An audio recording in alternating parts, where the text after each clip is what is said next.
Okay. Got the mic up, camera on. I think the camera I think the camera even. Let me know how the audio sound on here. Let me know how the audio sound. I think a few of these videos we done had the audio up a little too high. But all right, we are live from Occupy City Hall in Rockford, Illinois. I want to try to get into a rhythm with some of these lives from Occupy City Hall, getting into sort of a cadence. So let's start these. I'm gonna start these lives off with reminding people that Faustin Guaitigo was murdered by the Winnebago County Sheriff deputies April 10th of 2021. And so anybody that's watching this, if you share this with a hashtag of Justice for Faustin. I want to remind people that Jose Gonzalez Jr. was shot by the Rockford Police Department while running away on April 11th. So I want to say justice for Jose Gonzalez Jr. And if you watching this and you share this with the hashtag of justice for Jose Gonzalez. I want to say that Denzel Duvant was beat at the hands of the Rockford Police Department on January 5th, 2021. Beat while he was handcuffed. And so I want to say, if you share this and say justice for Denzel Duvant, or justice for Denzel. You can say justice for Faustin, justice for Jose, justice for Denzel. And then the initial shooting that brought us out here at the very beginning of this was the shooting of Tyrus Jones, who was shot while he was running away. Shot unarmed while running away by the Rockford Police Department. And so the people who are watching this and share this, you can share this with the hashtag Justice for Tyrus. Each one of these 4 different cases, because of how individuals work, because of how people work, different people will have empathy or different sets of empathy for different individuals in these cases. But the issue is still the same, and that is police terrorism in Rockford, Illinois, and in Winnebago County. So we can't control which things people have empathy for and which things people don't have empathy for. But what we can do is to make sure that they are aware of the full spectrum of the different individuals and the different circumstances that have been around this same event happening, which is people being assaulted, traumatized, and victimized at the hands of the law enforcement in this area. So justice for Faustin, justice for Jose Gonzalez, justice for Denzel, justice for Tyrus. All right, this video is entitled, I think that's my water. This video is entitled Cathy McDermott, Velvet Robot and City Market. So I want to stay on topic, but I want to make sure that before I personally start speaking about any of the issues that the videos are going to be about, that I remind people the issues that initiated us, all of these interactions, that I remind people of the issues that initiated all of the dramatics that have that are playing out in front of us, all of the politics and posturing that is playing out in front of us. And it's playing out in front of us because of police terrorism, mass incarceration, and racial injustice. And these are the 4 most recent victims of the macro aggressions of police terrorism, mass incarceration, and racial injustice. Now, as some people may know who are watching, some people may not. As some people may know who are watching this and some people may not. Yesterday, I had my bail increased, and so I was taken to the Winnebago County Jail after a court date that I had. I'm gonna do multiple videos speaking about the different reasonings for that, and trying to use myself as an example to dissect the issues in the system. So the first thing that I want to do is I want to address a no contact order, which I sort of talked about this in a previous video, but a no contact order that I have with Cathy McDermott, who is one of the people who run the woman who runs City Market. the City Market event, and then I think I need to separate this too. There's a City Market event, and then there's a City Market building, a City Market brick and mortar. We have, and again, this is why specifics and narratives are important. Up until this date, and I'm going to put an emphasis on up until this date, we have never had any type of demonstration or any type of protest that was directly related into the brick and mortar of City Market down on Market Street.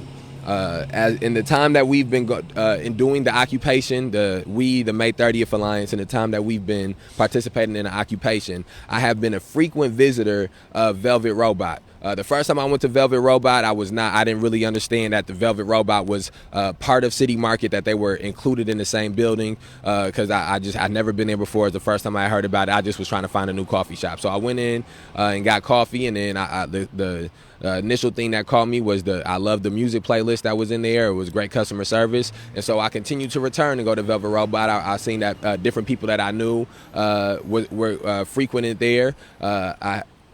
I had good conversations and good interactions with all the people that was there, so it was a good place. It's convenient to get coffee.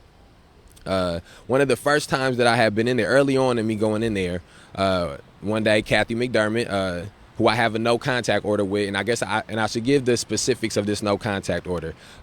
Me and Cathy McDermott have never had a verbal altercation. I've never threatened Cathy McDermott. I have never done anything to Cathy McDermott that would make her feel like she was in any type of danger. I had one conversation one time with Cathy McDermott in 2020 at the very first City Market that I attended. The conversation was filmed on camera. I left from the conversation, and then from there we started protesting at City Market, and I did not interact with Cathy McDermott again. I didn't even know her name at the time. The first time that I found out Cathy McDermott's name was when I had been arrested, on my third time being arrested, each time walking on a crosswalk when I was arrested. On my third arrest, I was charged with the felony mob action, and one of the conditions of me being released on my own recognizance was that I had a no contact order with Cathy McDermott. I couldn't be within 300 feet of her. When it was first given to me, the first thought I had is, who the hell is Cathy McDermott? I don't know who this is. I'm sitting inside of a jail, having a Zoom court date, and being told that I can't have any contact with Cathy McDermott when I'm released. At the time, not knowing who she was. Eventually, I spoke to other people who also had these orders out, these no contact orders with Cathy McDermott, who also never had any type of verbal altercations or any type of negative interactions with Cathy McDermott. They told me who she was and that she was the woman who ran City Market, and then I realized she was the woman who I talked to at the very first City Market.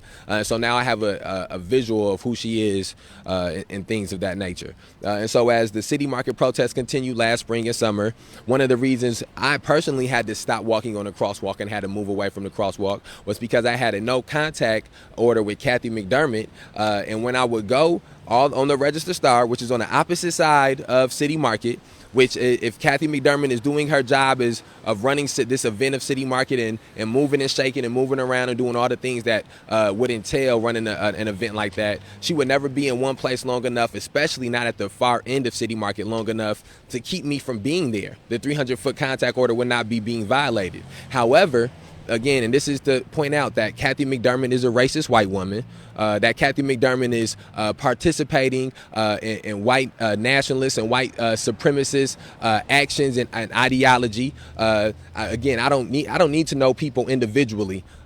Too often we get into this place of trying to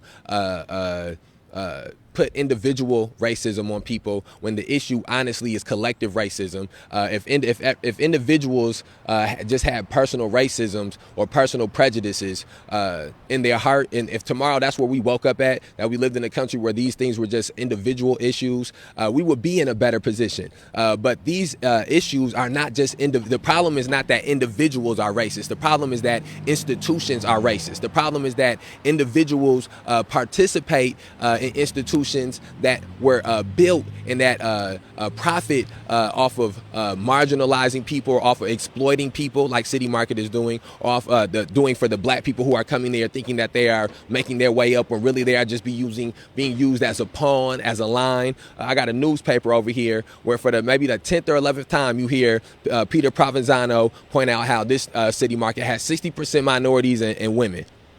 Why do you think they keep saying that? That's a tagline that they got. The mayor, 60% minorities and women. Cathy McDermott, 60% minorities and women. And so let me not get too far off topic. Stay on Cathy McDermott. So I hope the wind ain't messing up the mic too much either. So that was that's my first interaction with Cathy McDermott. Or this is when I was given the no contact order with Cathy McDermott. After being given the no contact order with Cathy McDermott, and after they used it in that manner to push me away from being on the crosswalk, that was when we moved to the corner of CJ's. And then again, before I get into the Velvet Robot specific incident, or the specific reason why I titled this Cathy McDermott and Velvet Robot, I also want to give some type of context to all of the actions that Cathy McDermott has participated in, so that way people don't think I'm trying to use the race card or race bait when I say these things. So that way people who understand what racism looks like, who understands what racist ideology, what racist tactics, with racist enablism looks like, they can understand that I'm not saying this because this woman has done one thing or this woman has done two things, rather because this woman has a pattern of behavior that exudes racism, that exudes prejudice, that exudes white supremacist thoughts, and that exudes white nationalism ideology. And so as we're moved up to CJ's, which is all the way far away from City Market, the police at one of these events go and get Cathy McDermott from City Market and bring her up to CJ's in an effort to force me to have violated the no contact order. This woman cooperated with that happening, even if she was to say it wasn't her idea, or the police said that the police didn't force this woman to do this. This woman was well within her rights to say no. The same thing with the no contact order. She was not forced to put a no contact order out on me. She did this in cooperation and in coordination with the police, because this white woman is a racist, and racists cling to the institutions which can protect them. And the police department and law enforcement has always been an institution which protects racists, which protects white nationalists, which protects bigots. And so that is why this woman worked in coordination and worked in cooperation with them. Her arm was not twisted. She was not forced. She was not given some type of ultimatum. They didn't make her an offer she couldn't refuse. It probably was her idea. But so anyways, they bring her up to CJ's. I move away from the crosswalk, and I walk around downtown to get out the area, double back a little bit, and eventually go back to the crosswalk. And then that's the last time I have any type of that this Cathy McDermott issue came into play in 2020. Fast forward to 2021, like I was finna get to the Velvet Robot specifically. Fast forward to 2021, as the occupation takes place, we decide to come and occupy City Hall. It is in the same area that City Market and that City Market is in, and that is where Cathy McDermott is the president of it. And it's important to point out, Cathy McDermott is not like, because I've went to Velvet Robot frequently, almost like a daily thing.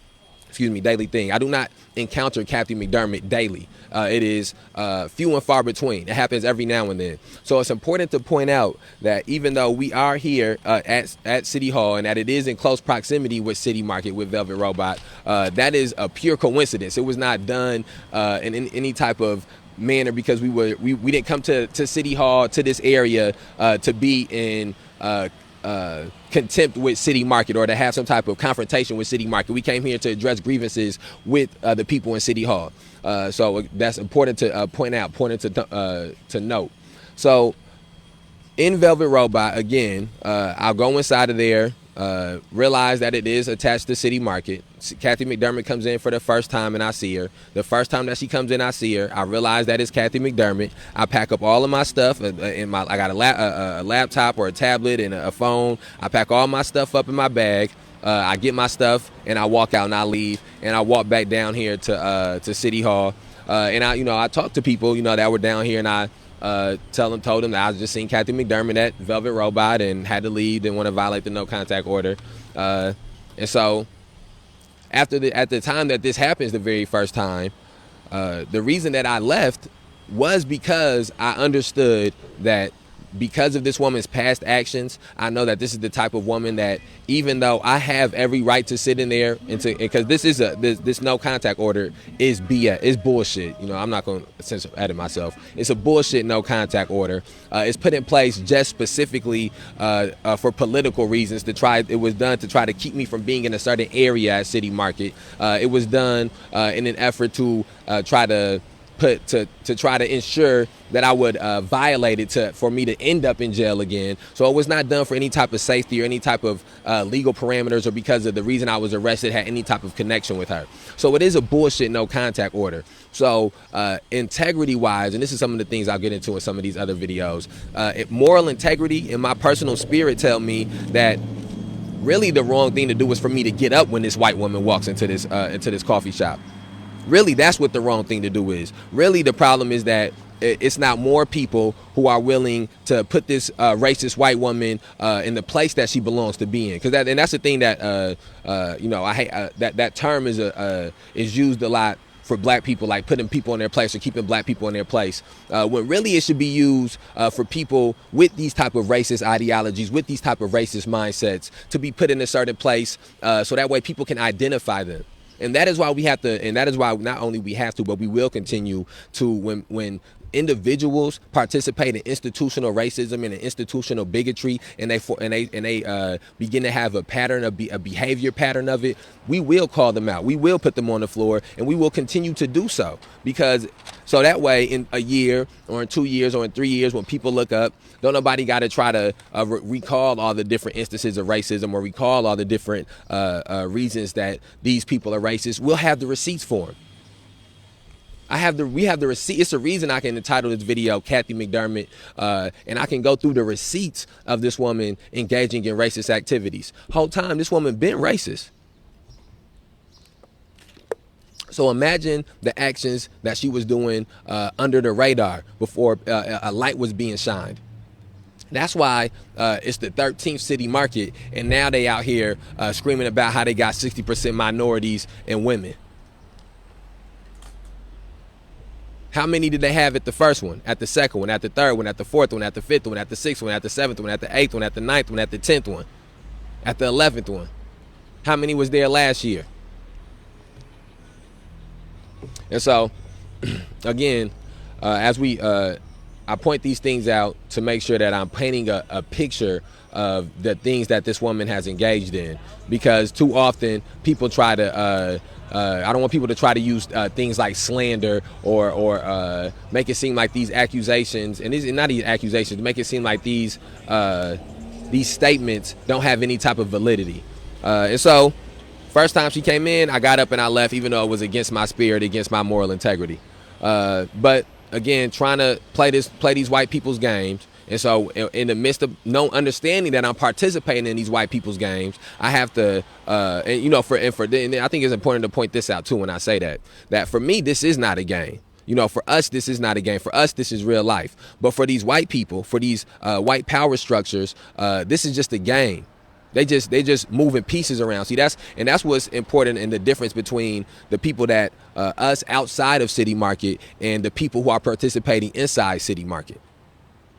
And that is the difference between the people who are outside of these power structures, the black people who are and the people of color, and the marginalized and disenfranchised people, whether it be of color or not, who are outside of the system trying to get things to work. Those people are participating in real life. The people that are inside of it, they playing a game. They participating in the game. For the mayor, all of this is a game of how many votes can he get, and how many bases, how can he please his base and then please these people and please this and that, and how can he say these things to these people and then say something else to those people and not make these people mad about that. See, those is games. How can they get more Democrats here, or which Republicans will be more conservative, that he can, as a conservative Democrat, he can relate to more. You see, these is all games that they doing. How many black people can we get to be down here at City Market to mask our racism, to mask the actions that we had from last year? Where can we, how do we shut the street down to try to keep them from being over here? How do we, how many police officers do we get? These is all little chess pieces that they moving. So for them, they playing a game. And since they have, since they are in the position of power in these things, it forces the illusion that everybody is playing a game. But see, on the other side of all of those things that I just told you, is people who are being arrested because of the game that they're playing. It's people who have for years had their divestments from their community because of these games that these people are playing. You see, now to combat that, these people have to find a way to participate in these chess moves, in these game pieces. So, like, once you see, if anybody who paid attention to what happened yesterday, once you see how much extra area they have took up just to limit us from protesting, just to limit us from demonstrations, once you see that, and you realize that now we are in a position where we have to participate in these antics that they are doing, in these theatrics that they are doing, in order to get the message across. You see, we have to find a place that we can fit into, because now they've laid out the spectrum that instead of just doing the same city market that they've done year in and year out, instead of treating this like the same event, they're going to try to find ways to combat people exercising their rights to freedom of speech. They're going to try to find a way to limit people using their rights to assemble, as they've done for a full year now. And as you look around, and this is the other thing that, I want to get back to Cathy McDermott here in a second. But this is the other thing that you notice as you look around the nation. Even though Rockford is not writing legislation to limit people's freedom of speech, or writing legislation to limit protesting, you can clearly see how they, by the way that they are, the arrests that they are making, by the posturing that they are doing, by the weaponizing of the police, by the statements from the racist state's attorney's office, by the actions that have come out of the racist public works office and the racist city of Rockford government, that they are trying to make sure in the future people do not exercise the right to protest. People do not exercise the right to assemble, because they see what happened in Minneapolis. See, that's the other thing that it's a shame that some of the black folks out there participating in city market don't understand is some of these people have seen how in other states and in other cities, the reason that things have changed and the reason that officers have been held more accountable is because for years people have built a culture of protesting. For years people have built a culture of putting on demonstrations. I talk to Terry all the time, and one of the things Terry points out is that years ago he was hearing about people being killed by officers in Minneapolis, and people in Minneapolis doing demonstrations, and people in Minneapolis being inside of City Hall. So it's not as if George Floyd was killed and all of a sudden the consciousness of the community or the consciousness of that city got raised to a point where everybody decided to go out in that moment because what happened to him was of such a graphic nature. Repeatedly, this community has struggled when people have been killed by police officers, or when people have been assaulted by police officers, or when people have been traumatized by police officers. And the same thing in Ferguson. Ferguson, if you go back and you look at Ferguson and you look at the trajectory of Ferguson, I just was reading Michael Brown's birthday just passed, and one of the tweets said, we marched for you for 400 days. For 400 days. It hasn't even been 400 days since George Floyd died. That is the reason that the name Ferguson is so synonymous with the struggle specifically. It's because of the extent, because of the changing of the culture, because of the changing of the community. And so I say those things to say that we won't get to a place where these things change in a year, or these things change in what's up, brother? Where these things change in months. It's going to take time for these things to develop and for these things to change. But a lot of the reason it takes so much time is because the people who are on the opposite spectrum of this, the people who are on the opposite side of this thing, they are setting parameters. They are trying to limit these things from happening. They are understanding what happened in Ferguson, where the murder of Michael Brown led to a Department of Justice investigation, where they looked and seen that Ferguson was giving out traffic tickets just to make money for the city, and had a racketeering around the traffic stops and policing in that manner. The same thing that has happened in multiple cities. And right now it's happening in Minneapolis and Minnesota, where the Department of Justice is coming in and looking into the entire law enforcement agencies that are there. And that is something that no mayor wants to be on his watch. The Department of Justice went in and looked into the police department. No alderman or no police chief or no state's attorney. Nobody wants that to have happened. That's a usurping. That's a breaking of chain of command. That means that they have done something wrong in their tenure that has made it that somebody has to come out of where they politically should be at, or not politically, out of where they are supposed to be working at, and come and look into the things that these other entities have done. And so it's important to note that is the reason that they are going to such extent to criminalize me. That is the extent that they're going to such a reason to victimize. Victimize. That is the reason that they're going to such an extent to stigmatize and dehumanize me and the protests and the things that are going on right now, because they understand what will happen in the future. The reason that they pepper sprayed those children last year, the reason that they went to the extent that they went to last year, is because they understood that if we continued, what would these things look like in the future? And so they were willing to take extra actions, extra inhumane actions, extra brutal actions, extra cruel and unusual actions in that moment to limit people collectively from being able to understand the power that they had in the future. And so, I want to get back to Cathy McDermott. Okay, so now to write this back to Cathy McDermott. So for the next couple of months, I go to Velvet Robot, because this is maybe the first time I've seen her, maybe January, February, something like that. So next couple of months, I'm going to Velvet Robot. Sometimes Cathy McDermott will walk in. Anytime Cathy McDermott walked in, I pack up my stuff and I walk out.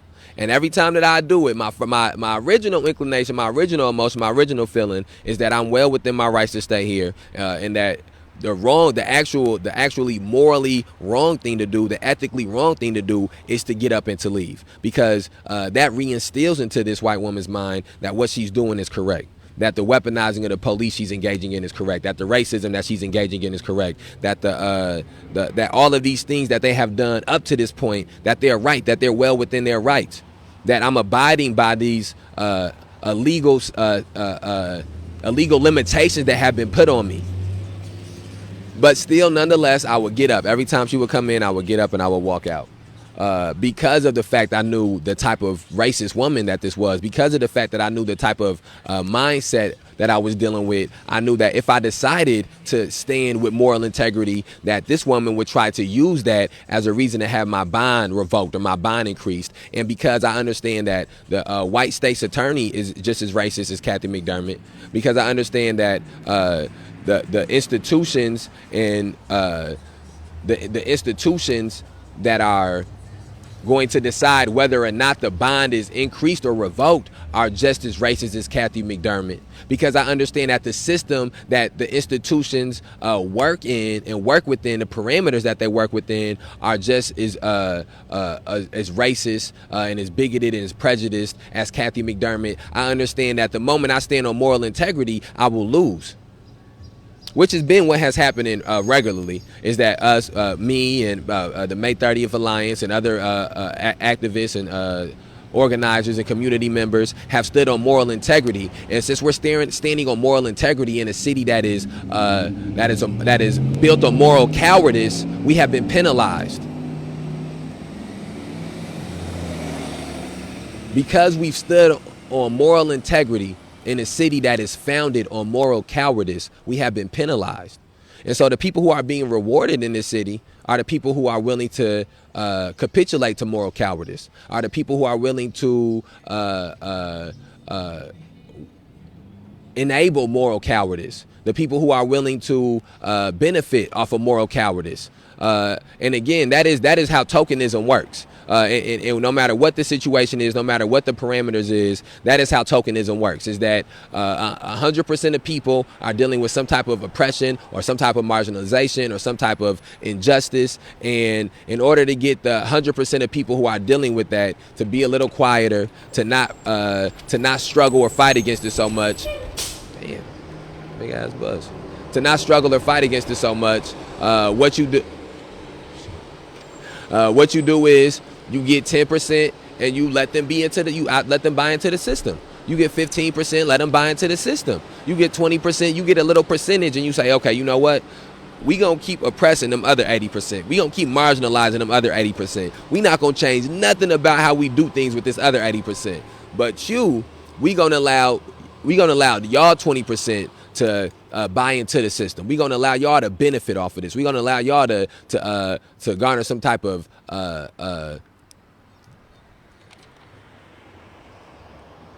it's because it's deeper than just money. That that's the reason I don't want to. Too often we get to this place where, especially for the institutions that are doing it, they care less about. City Market will be willing to lose money if it can save its image in this moment by having black people and minorities and women participate in City Market.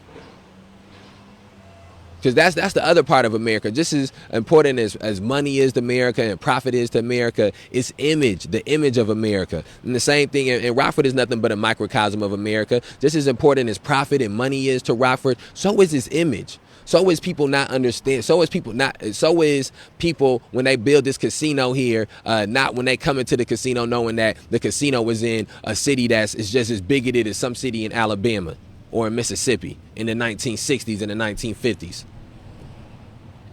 Or the people who may come to City Market down there to how you doing?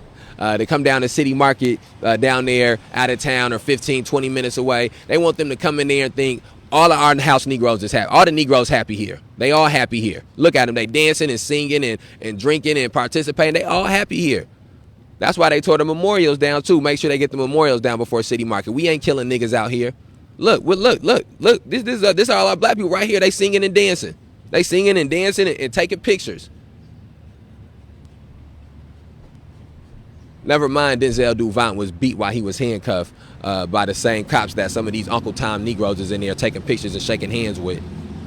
Never mind Tyrus Jones was shot in the back by the same police department law enforcement that these Uncle Tom Negroes is in there taking pictures with and shaking hands with and talking to, hanging out with, being buddy with. The same ones that'll tell you black excellence. Same ones. So let's get back to let me wrap this Cathy McDermott thing because that's one of my things. I get into these streams of consciousness. But so I go into court yesterday and let me go to the most recent time. The most recent time with Cathy McDermott was Wednesday or Thursday. I'm inside Velvet Robot with a friend, having coffee. A bagel get brought out. Getting ready to eat the bagel. And Cathy McDermott comes around the corner. I see Cathy McDermott. I know I got court on Friday. I know City Market's on Friday. I already know they got me, some of these arrests, they got me set up for the okie doke. But, again, this is, and I'm understanding that's what come with this.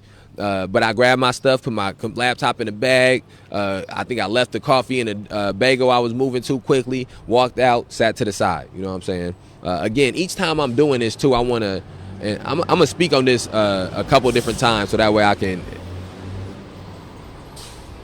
elaborate it on it better.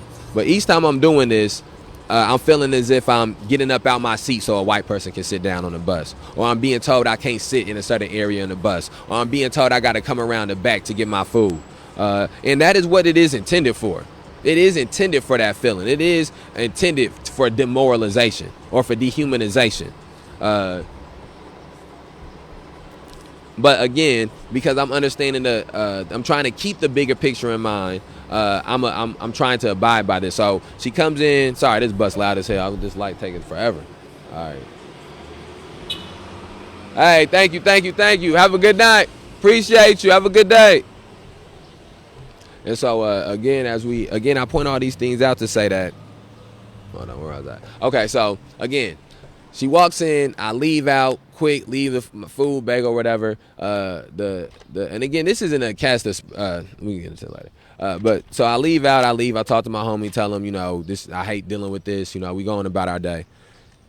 The person inside Velvet Robot that was working even came up to City Hall with the bagel and the coffee to try to give it to me because I've told him we've had a conversation about this situation.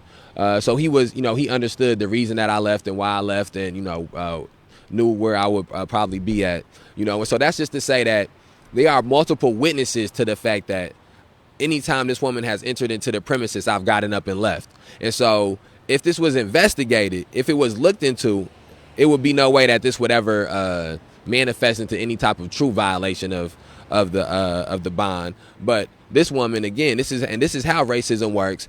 Because this woman has seen how the law, has seen how law enforcement supersedes the law and works around the law. She knew that she could just call the police, call the state's attorney, and say, I seen Leslie in Velvet Robot. He violated the no contact, even though I'm not in violation of the no contact, because every time she's coming around, I've gotten up and I've left. But she knew that they would ask no questions. They would just go jump to try to get the rope to do a lynching. Because she knows that Jay Hanley is a racist and his office is racist. She knows that Tom McNamara is a racist and his office is racist. She knows that Randy Burke, intern police chief, is racist and his office is racist. And so she knows when she reaches out to these racist people, these racist institutions, that they will participate in the racism that she's in. And so the same concept comes around when we talk about what racism means. The same concept comes around when we talk about people being enabling certain things, or when people are or people being damn shit crazy. That's crazy as hell. But anyways, my point is that this woman knew that even though the statements she was about to make were not going to be substantiated, she had seen how unsubstantiated statements had worked in her favor before, so she did it again. And so I'm assuming she must have called one of these entities and said she seen me inside a Velvet Robot, and I left. I'm sure that was left out. So I'm in court, and they're going through things that they are saying are the state's attorney says they want to increase a bond or revocation of bond, and they're going through the reasonings of which they believe it should be a revocation of bond or increase of bond. And I'll get into some of the other things that they go into too, because again, I have no type of I don't believe for a second it's a coincidence about these BS arrests that I've had that have added to the likelihood of the bond being increased, or the bond being increased or revoked. The fact that I have pretrial services weekly is bullshit. I should not have pretrial services at all, period. So anytime I have missed any of these bullshit pretrial services, I have made an attempt to contact this woman, because I have no issue with the woman who is the pretrial service officer. I don't think it's her fault specifically. I think she should quit her job. I do think that. I think all of these people should quit their jobs, because their jobs, they profit off of oppression and exploitation. And I understand people say, well, you got to make a paycheck or somebody got to do it. I wonder if these people would apply that same rationale to selling crack or selling heroin, or selling guns to people on the streets. And yes, they are exactly the same thing. They the opposite sides of the coin. Because the people stop selling crack and selling heroin and selling guns on the street, the people who are state's attorneys and judges and police officers and pretrial service officers, their jobs gone too. But still, try to make an effort to contact this woman the times that I've missed these these dates.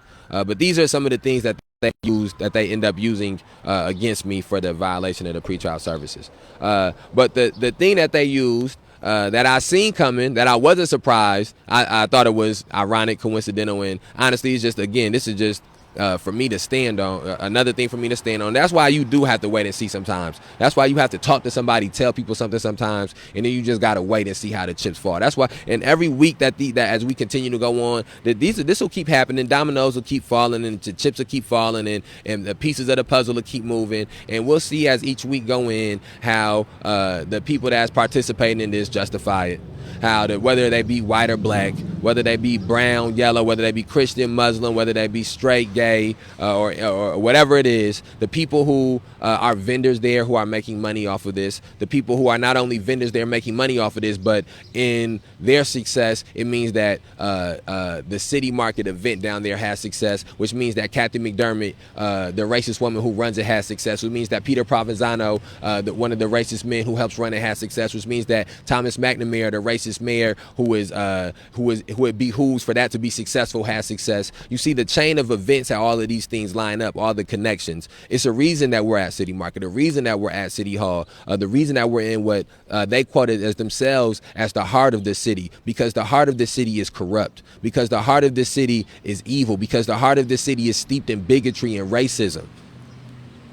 And so when you come to the heart of the city, And this is the lesson even me learning right here, right? Because I'm going to Velvet Robot and I'm giving money and I'm participating in helping them be successful, which is then helping Cathy McDermott be successful, since she is one of the people who run City Market, and Velvet Robot is attached to City Market. So me, even in my own personal life, I'm sitting here making statements, pointing out how interconnected these things are, and how sometimes just being, and that's the other thing, is sometimes being cognizant of something or being conscious of something is inconvenience. It makes it an inconvenience. And the Dollar General is the closest store here that got fruit. And so I used to go to the Dollar General to try to get fruit, right? And then the Dollar General accused me of shoplifting and stealing, said that he thought I was a gangbanger, had me arrested, later on apologized for it, said it wasn't true. But now I don't go to the Dollar General. I can't get my fruit no more, though. You see what I'm saying? That is how racism in this city and in this nation works. Is that I tell people about City Market being racist, and this white woman that's there racist, and the mayor, all these people who involved in this is all racist and then demonstrated racist actions, and then it be, well, damn, what I'm gonna do on Fridays though? See, now it's inconvenient to be conscious of it. Oh damn, well I get paid to take pictures for them. Now it's inconvenient to be conscious of it. Oh damn, well we might be able to help black businesses. But you doing it helping a white racist institution. You're doing it helping white racist individuals further their careers.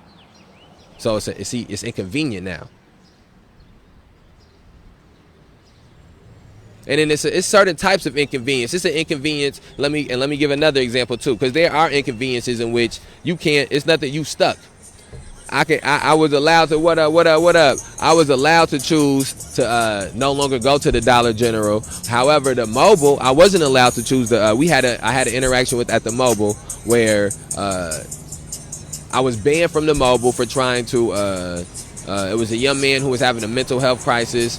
He needed an emergency. He needed emergency services, ambulance of some sort to assist him and help him. We went to mobile to try to get that to happen. Some things took place. Long story short, ended up being banned from the mobile. It's nowhere else in the middle of the night to use the bathroom at. I can pee somewhere else, but we just gonna keep it 100. I can't take a shit nowhere else in the middle of the night. So once I was banned from mobile, the inconvenience of not, and again, the reason that these things happen in mobile had to do with institutional racism. Metro enforcement officers who have been given too much power, have been too entitled, and who are just from the tree of policing. The interaction that we had with them is what led to me being banned.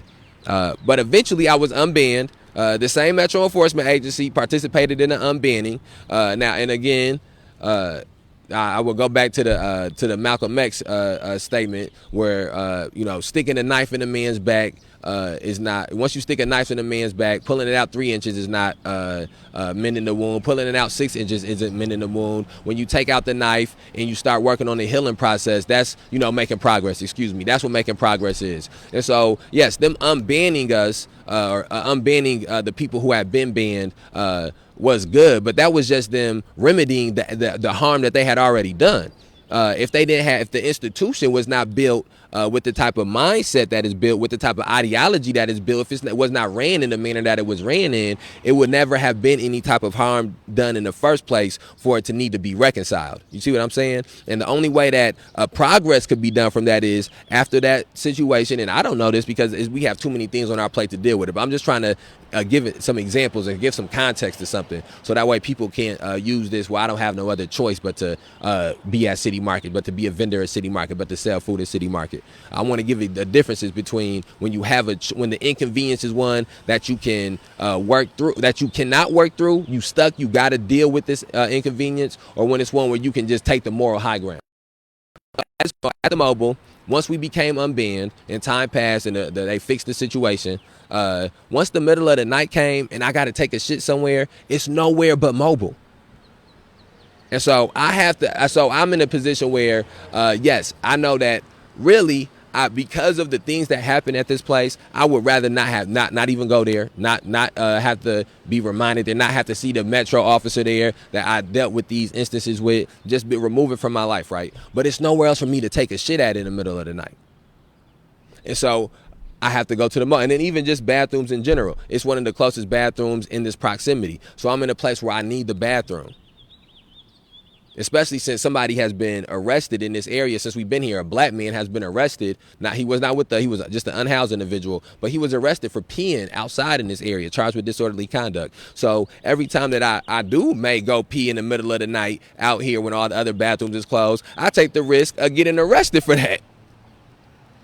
So now I'm in a position where I have to use this mobile, now that it has been brought to my consciousness and I'm cognizant of the racism or of the institutional racism, systemic racism, that at least a portion, again, because I'm not putting this on the people at Mobile or the workers at Mobile, or I wouldn't even necessarily need to put it on the individual Metro enforcement officer. But I know that Metro is racist. I know that the institution, I know that the system is racist. And when they are in certain places, they in the Mobile, before I ever have an interaction with them, I need to use the Mobile. Now, once I have an interaction with them and it's brought to my consciousness and I'm cognizant of it, I have a choice to make of whether I continue to use this Mobile or I stop going there. The problem becomes when there's nowhere else in the vicinity for me to do this thing at, and I need it. Okay, so now I do have to go to the Mobile.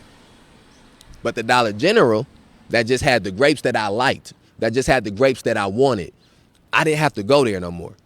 And so similar things happen, similar instances, similar issues. But the one that I truly did not need, even though I like the grapes, even though I don't like having to go an extra block and extra miles to Walgreens to get electronics or to put low money onto this debit card, I do it off of my moral integrity. I do it off of the fact that I know what this place represents. So when we fast forward that over to City Market, you can look and you can see that, again, one of the things, I'm not here trying to cast aspersions on the people who go and have bought food inside City Market or go and participate in the vendors at City Market. I personally, on record 100%, especially with the things that have just unfolded in the last 24 hours, don't think nobody should go there.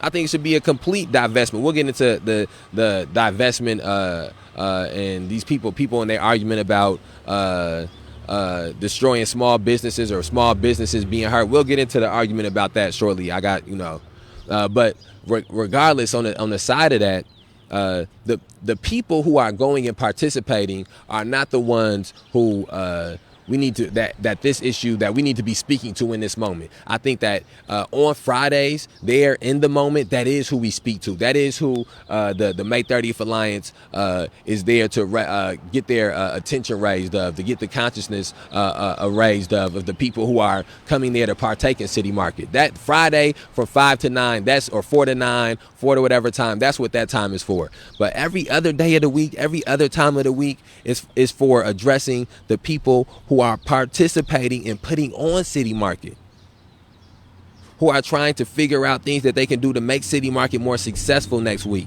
which means making the racist Cathy McDermott more successful, which means making racist Tom McNamara more successful, which means making racist Todd Cagnoni more successful, which means making racist Kyle Saunders more successful, which means making racist Rockford more successful, which means making racist Peter Provenzano more successful. And so weekly, as people are planning to do these things, weekly as, hey, how you doing? How you doing? Have a good day. Thank you.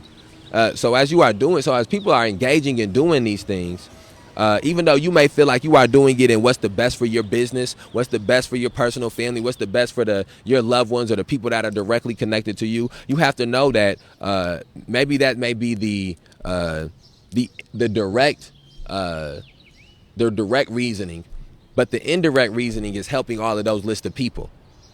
And the reason that, and if you are a minority or a woman, because this is their tagline, you aren't just there to help them by profit or to help them by changing the image or by helping City Market be successful, but you are there as a shield to shield them from the racist actions that they took last year and from the racist actions that they are still currently taking and from any more racist actions that they may feel necessary to take in the future. All summer we gonna keep hearing the 60% minorities and women. 60% minorities and women. Yeah, city is but 60% minorities and women. I'm talking to you about Tyrus Jones being shot by the Rockford Police Department, and these fools talking about city market 60% minority and women. We talking about Denzel Duvant being beat while handcuffed by the Rockford Police Department, and these fools out here talking about it 60% minority and women. I asked Bill Rose, the alderman, West Side, alderman on the West Side. I asked him, what statement did he make? Oh, yeah, you a racist guy.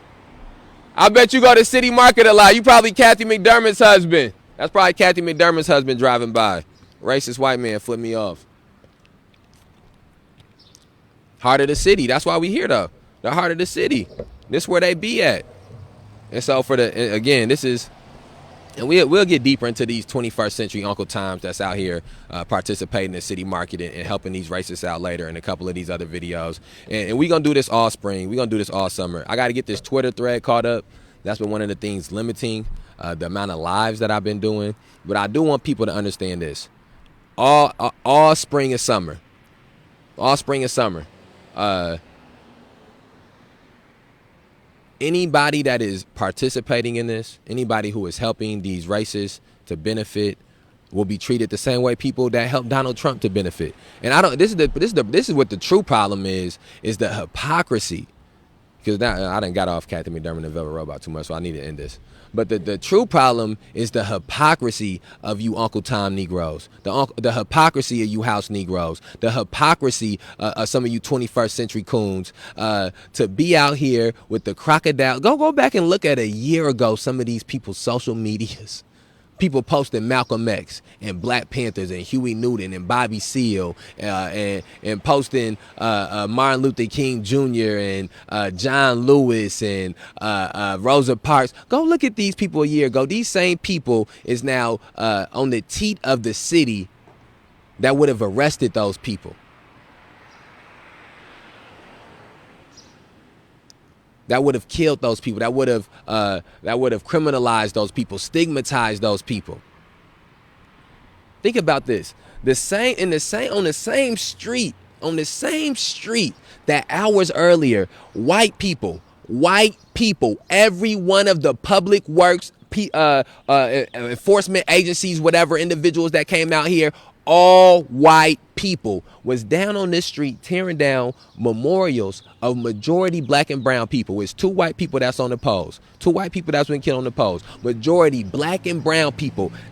Majority black people. They down here tearing these poles down on the street. And then you Negroes come down here and y'all set up stuff on this same street to help them out. You Negroes come out here and play music on this same street for people to dance to and party to and celebrate to. You Negroes come out and drink and hang out with these same people at this same event. At the same event that they was clapping and calling people niggers at when people was being arrested. That's what you go and do. That's the mentality you give to your children and to your nephews and nieces and to the people that's around you. We outside.